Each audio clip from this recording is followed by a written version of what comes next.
மாமா தட்டுல ஊத்தினே இருப்பாரு. இவரு தான் எங்க காலியாவது தெரியாது. தட்டுல எண்ணெய் ஊற்றி சொன்னா எண்ணெயில தட்டு வச்சிருக்காரு.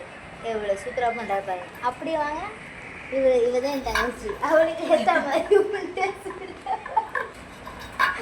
அவதான் கிச்சன் பாய். அங்க போய் சமையல்காரமா. நான் திரும்ப மாட்டேன், அடிப்ப சொல்லிட்டேன். ஜெனிஷா அம்மா கண்டிப்பா வேணாம் சொல்லிட்டேன்.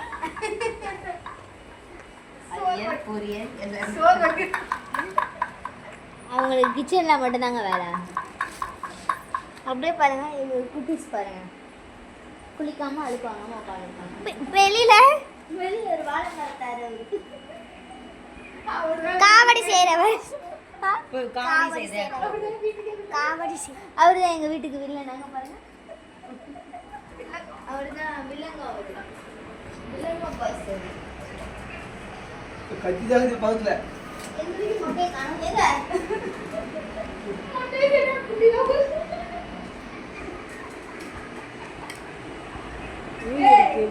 கோயிலுக்கு போயிட்டு வந்த தேங்காவை என்ன பண்றதுன்னு தெரியல.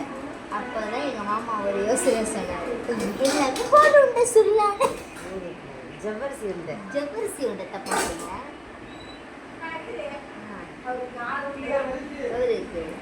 அவரு 10 உண்டை போட்டு போயிடுச்சு கொஞ்சம்.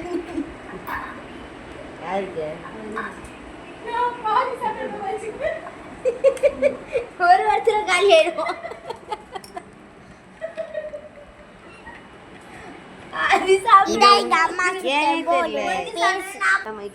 ரெண்டு சாப்பிட்டு ஒன்னு காட்டி ஊந்துரும். மூணாவது ரவுண்ட் யாரு? மூணு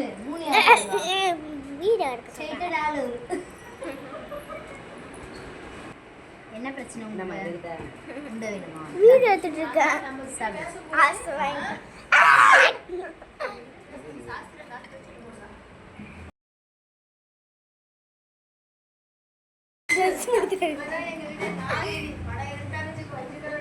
இவருதான் எங்க வீட்டு நாகினி. அங்க பாரு, இவருதான் எங்க வீட்டு நாகினி. கொத்துனாங்க வச்சுங்க. அப்படி பண்ணு. 2 கை தள்ள தேவைப்படுது. இவதான் எங்க வீட்டு நாகினி. கருப்பு கலையில மாறி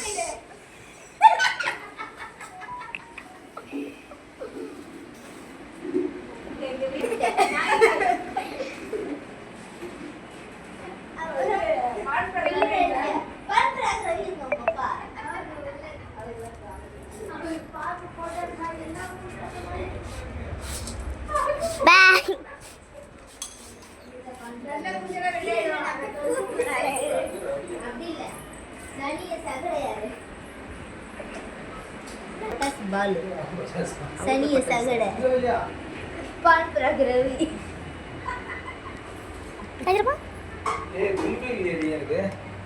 இந்த கொக்கி குமார். ஒரு கொக்கி குமாரா? அவரு கபாலி கானா. மரமா பெருசா செய்யாத. அதான் கிடையாது, அதை எடுத்து போ. புரியுதா? அதான் எடுத்துட்டு போடா. ஆனா எடுத்துட்டு வந்து வரும்போது அது என்னதான் காப்பு கட்டணும். ஏன் எங்க அம்மா பெரிய உள்ள நீ செய்யறது போல நசிக்குனால அண்ணன் செய்ய முடியாது. இது சூப்பரா தட்டு சாப்பிடு. இட்லி சாப்பிடு. உட்காரு. எவ்வளோ வச்சு நீ பார்த்த?